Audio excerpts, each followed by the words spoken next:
Semua orang suka pergi ke mall. Samping berbelanja, orang biasanya datang ke mall untuk bersenang-senang ya. Sebut aja hangout sama teman, nonton Evil Dead, atau ya jalan-jalan manja aja. Kualitas pengalaman orang ke mall ternyata menjadi penentu keberlanjutan bisnis mall yang sangat penting. Nah, DP Mall merupakan salah satu mall di Semarang yang menjadi favorit dan menarik pengunjung hingga 25.000 orang per hari dan akan melakukan renovasi pada 2023 ini. DP Mall melakukan penyediaan fasilitas kepada para ribuan pengunjung dan 83 tenan, serta melakukan maintenance secara non-stop dengan lebih dari 300 jenis material keperluan maintenance disimpan di dalam gudangnya. Namun, DP Mall belum memiliki sistem manajemen inventaris pergudangan yang tertata, sehingga manajemen kesulitan dalam melakukan pengontrolan stok material dan pengadaan. Di sisi lain, perancangan UML pada sistem pergudangan telah digunakan pada berbagai industri. Namun, belum ada penelitian yang secara khusus membahas mengenai perancangan UML pada sistem pergudangan pusat perbelanjaan. Oleh karena itu, penelitian ini bertujuan untuk merancang sistem informasi gudang, building maintenance di DP Mall menggunakan UML.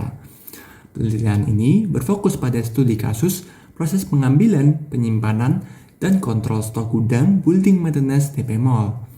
Pengumpulan data dilakukan melalui observasi kondisi fisik, proses pergudangan, serta catatan material.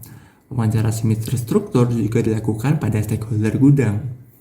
Analisis dan perancangan dilakukan menggunakan OML dengan kelas diagram, use case diagram, activity diagram pada sistem saat ini, dan alternatif perbaikan sistem informasi nantinya. Perancangan UI dan pembuatan prototipe berbasis website dilakukan menggunakan SQLite untuk sistem database, Django pada back-end, dan Bootstrap untuk front-end-nya. Berikut merupakan gambaran use case pada sistem saat ini. Gudang memiliki dua user, yaitu staff teknisi dan manajer. Gudang tidak memiliki operator khusus pergudangan.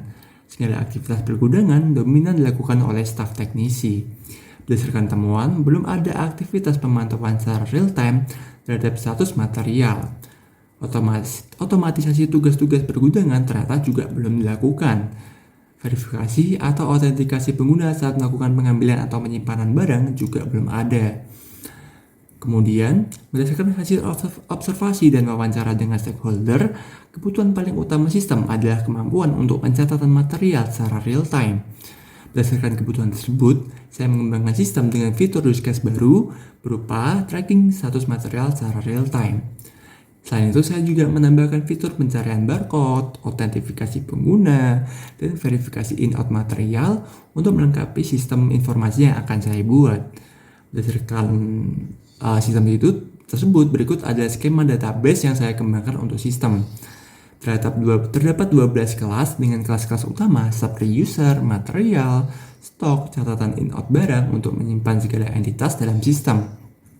Setiap kelas memiliki atribut yang mendukung dan hubungan antar kelas juga dijelaskan.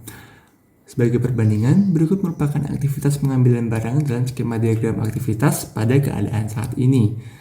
Dapat dilihat, tidak ada proses verifikasi dalam pengambilan barang. Setiap pengambilan dilaporkan melalui grup WhatsApp. Malah terkadang pelaporan juga lupa dilakukan. Pencatatan stok dilakukan hanya satu kali oleh satu orang secara manual tiap bulannya.